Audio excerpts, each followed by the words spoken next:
In 1958, the biggest Western star on American television paddled a canoe up a river in Africa to visit an 83-year-old man living in a leper colony. He had no cameras with him, no publicist, no script. He just wanted to understand why the most brilliant doctor in the world had walked away from everything to treat the poorest people on Earth. 9 days later, that old man grabbed his hand and asked him one question. And that single question would haunt Hugh O'Brian for the rest of his life, long after Hollywood forgot his name. Here are 10 moments that prove no one believed in Hugh O'Brian. Number 10. The kid who kept lying about his age. His real name was Hugh Charles Crampa. Born April 19th, 1925 in Rochester, New York, to a Marine Corps officer so tough that Hugh later called him the hardest man he ever knew. His father ran the household the way he ran a platoon. No excuses, no softness, no room for a boy who wanted to be anything other than disciplined. The family bounced from Rochester to Lancaster, Pennsylvania, then to Winnetka, Illinois, following his father's career. Hugh attended Kemper Military School in Boonville, Missouri, where he lettered in 4 sports: football, basketball, wrestling, and track. He was built like a middleweight fighter and carried himself like someone who had already decided the world owed him nothing. In 1942, at 16 years old, he walked into a Marine recruiting station and tried to enlist. His father refused to sign the papers. 1 year later, at 17, he got in. And records indicate he became the youngest drill instructor in the history of the United States Marine Corps. A teenager screaming orders at grown men twice his age, teaching them how to fight, teaching them how to survive. While most kids his age were worrying about prom dates, Hugh Crampa was shaping Marines. Number 9. The Marine who turned down everything. He spent 4 years in the Corps, honorably discharged as a corporal. And here is where his story takes a turn that most people never hear about. The Marine Corps offered him a fleet appointment to the United States Naval Academy. He turned it down. Then, Yale Law School accepted him for the fall of 1947. He turned that down too. 2 of the most prestigious opportunities a young man could receive in post-war America. And Hugh Crampa walked away from both. Not because he had a better plan. He had no plan. He just knew he did not want to spend his life behind a desk or inside a courtroom. So he drove to Los Angeles with almost nothing and took a job behind the soda counter at Schwab's Pharmacy on the Sunset Strip, the famous drugstore where half of Hollywood stopped for coffee. Hugh Crampa was scooping ice cream and making egg creams, waiting for something he could not even name. And during those years, one strange detail stuck with him.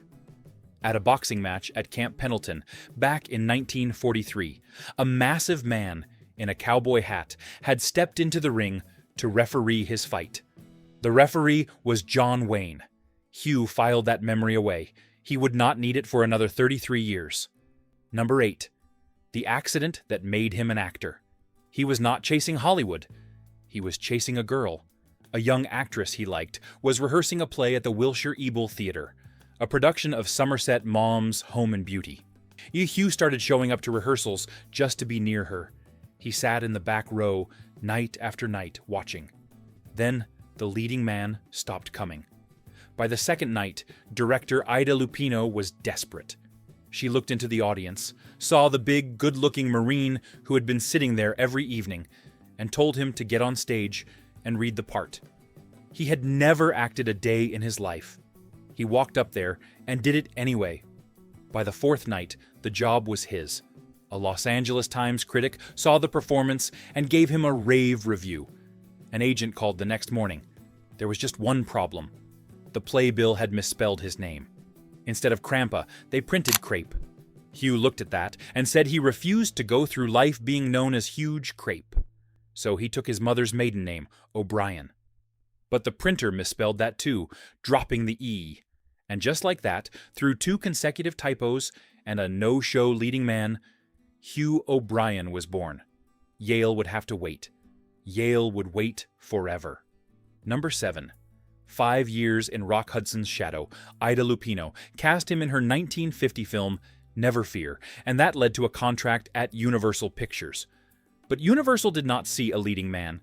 They saw a jaw, a chest, a pair of shoulders that looked good in a cavalry uniform. For 5 years, they shoved him into every B-grade Western on the lot. Little Big Horn, The Cimarron Kid, Seminole, Saskatchewan. He made 14 films in 4 years, and not a single one made him a star.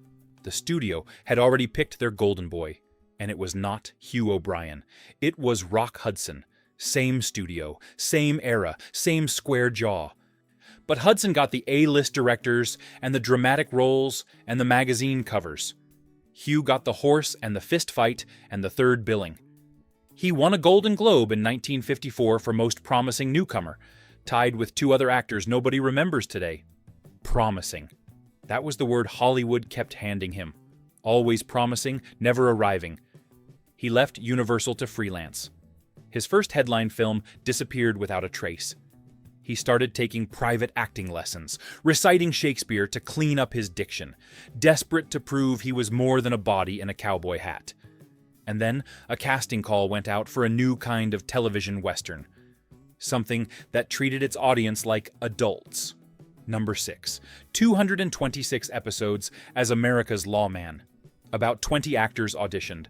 The show's consultant, Stuart N. Lake, had literally written the book on Wyatt Earp back in 1931. Lake was a Marine. O'Brian was a Marine. Lake pushed for his casting, and he got it. The Life and Legend of Wyatt Earp premiered on ABC on September 6, 1955, 4 days before Gunsmoke hit CBS. Hugh threw himself into the role with an intensity that bordered on obsession. He practiced his quick draw for what he later claimed was over 1,000 hours, standing in front of mirrors until he could beat his own reflection. He clocked his draw at 1/4 of a second. He picked his own wardrobe over the studio's objections, researching what real frontier lawmen actually wore in Tombstone. Flat-brimmed black hat, frock coat, brocade vest, string tie, and he carried a 12-inch barreled Colt Buntline Special that became the most iconic prop gun in television history. Kids across America begged their parents for the toy version. Colt actually resumed manufacturing the real Buntline model in 1957 because demand from the show was so high. The ratings were enormous. Number 6 in the entire country by its 3rd season. Emmy nomination at 31 for Best Continuing Performance in a Drama. Cover of TV Guide. He was making enough money to invest in real estate, bowling alleys, an oil syndicate, and his own production company. But fame of that magnitude comes with a shadow. And for Hugh O'Brian, the shadow arrived in the form of a dare. Number 5, the bet that almost got someone killed. At the peak of his fame, Hugh publicly wagered $500 that he could outdraw any actor in Hollywood. It was a publicity stunt. The kind of thing that sold magazines in 1959. Then, Audie Murphy picked up the phone. Audie Murphy, the most decorated American soldier of the Second World War. A man who had killed over 240 enemy combatants. A man who suffered from what we now call PTSD, so severe that he slept with a loaded pistol under his pillow for the rest of his life. Murphy did not just accept the bet. He raised it to $2,500. And he added one condition. Live ammunition. Time magazine reported the story. Hugh O'Brian quietly withdrew. He never spoke publicly about what went through his mind when he realized that the man on the other end of that challenge was not playing a game. Murphy was not an actor pretending to be dangerous. He was the real thing. And for all his practice in front of mirrors, Hugh knew the difference. Number 4, 9 days that changed everything. In the summer of 1958, Hugh O'Brian was in Winnipeg, Manitoba, picking up appearance money at rodeos and state fairs. He was the biggest Western star on television. He could have spent that hiatus doing anything. Instead, he boarded a commercial airliner, then a bush plane, then a canoe, and traveled to Lambarene in French Equatorial Africa, modern-day Gabon. In the middle of the jungle, an 83-year-old man named Albert Schweitzer ran a hospital for lepers. No electricity, no running water. Schweitzer had won the Nobel Peace Prize in 1952. He could have practiced medicine anywhere in the world. He chose the people no one else would touch. For 9 days, Hugh worked as a volunteer. He passed out medicine. He did manual labor. And every evening, he sat with Schweitzer and talked about the world, about peace, about what America owed the future. Schweitzer told him something he never forgot. The most important thing in education is to teach young people to think for themselves. And when Hugh climbed back into that canoe to leave, the old man took his hand and asked the question that would define the rest of his life. "Hugh, what are you going to do with this?" He had no answer. Not that day, but 2 weeks after he returned to Los Angeles, he organized his first youth leadership seminar. Just a handful of California high school sophomores sitting in a room, learning how to lead. Critics called the Africa trip a publicity stunt. Hugh ignored them. He kept building. By the time he died, the Hugh O'Brian Youth Leadership Foundation had reached more than 500,000 young Americans across all 50 states and 20 countries. Number 3. The king who became a guest on other people's shows. When Wyatt Earp ended in June 1961, Hugh was 36, in peak physical condition and desperate to prove he could do more. But Hollywood had already made up its mind. He was the man in the black hat, nothing else. He tried Broadway, he tried dramatic films, he took roles in 10 Little Indians and Ambush Bay, and a string of pictures that came and went like weather. President Lyndon Johnson personally asked him to perform Guys and Dolls at the White House, then sent him on a 7-week USO tour through Vietnam, Thailand, and Japan. He came back to a country that still could not see him as anyone but Wyatt Earp. NBC gave him one last shot in 1972 with a show called Search, a high-tech spy series that was genuinely ahead of its time. But the network made a fatal decision. They rotated 3 different leads through the same show, splitting the audience 3 ways, canceled after 1 season. After that, the bookings shrank. The Love Boat, Fantasy Island, Murder, she wrote. 2-day guest spots on other people's shows. And on April 1st, 1975, the moment that told you everything about where Hugh O'Brian stood in the Hollywood food chain, Elvis Presley introduced him from the audience at the Las Vegas Hilton. Not from the stage, not as a co-star, from a seat. The man who had been number 6 in the country was now someone that Elvis pointed at during a concert.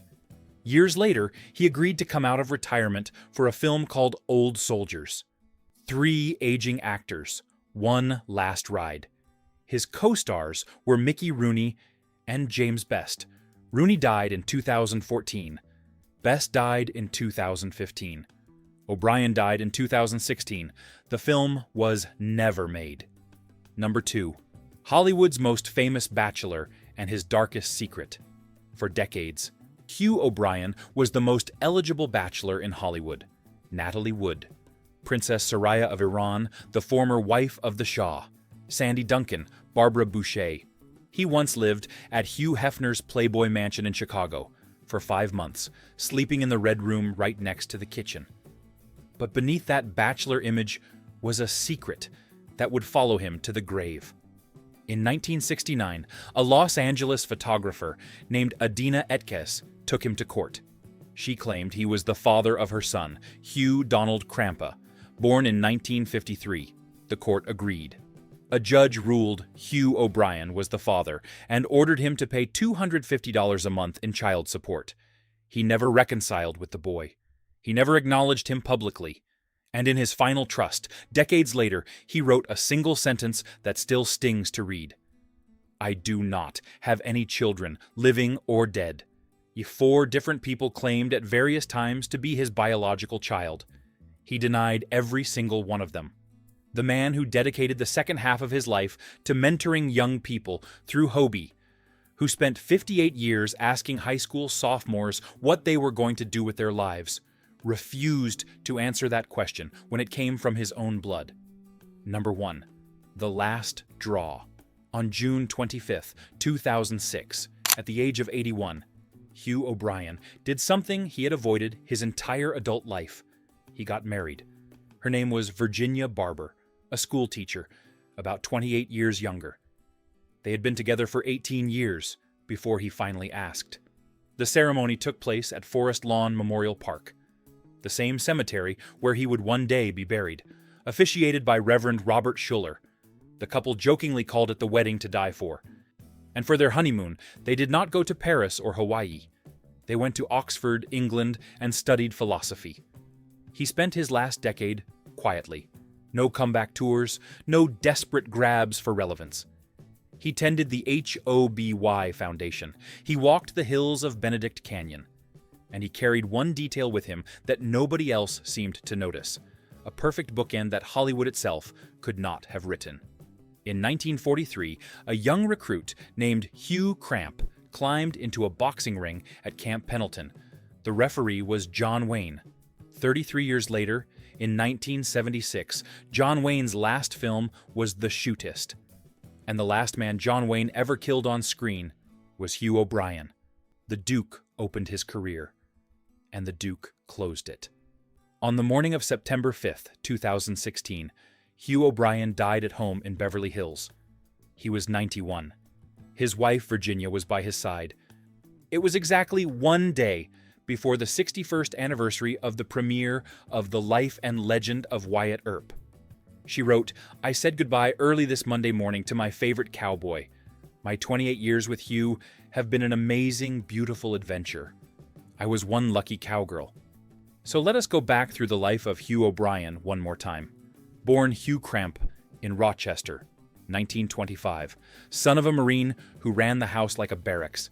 Tried to enlist at 16, got in at 17, became the youngest drill instructor in Corps history. Turned down the Naval Academy, turned down Yale, scooped ice cream at Schwab's Pharmacy on the Sunset Strip. Became an actor because a leading man did not show up and Ida Lupino pulled him out of the audience. Got his name from 2 printing errors. Spent 5 years making B movies in Rock Hudson's shadow. And beat 20 actors for Wyatt Earp. Practiced his draw for 1,000 hours. Carried a prop gun so famous that Colt restarted production of The Real Thing. Hit number 6 in the country. Got challenged to a live ammo showdown by Audie Murphy and had the wisdom to walk away. Paddled a canoe into the African jungle to meet a Nobel laureate in a leper colony. Heard one question that rewired his entire life. Built a foundation that reached 500,000 kids. Watched Hollywood shrink him down to a guest spot. Denied the son a court said was his. Married for the first time at 81 in a cemetery. Honeymooned at Oxford studying philosophy. And died one day before the anniversary of the show that made him immortal. Albert Schweitzer asked Hugh O'Brian what he was going to do with his life. The answer took 58 years. It was not a television show. It was not a quick draw, or a Buntline Special, or a number 6 rating. It was 500,000 kids in 50 states who learned to think for themselves because a cowboy actor took a canoe ride and listened to an old man in the jungle. That was what Hugh O'Brian did with it. If this story moved you, tell us in the comments which moment surprised you the most. And if you have not already, subscribe to this channel, because we have dozens more stories just like this one waiting for you.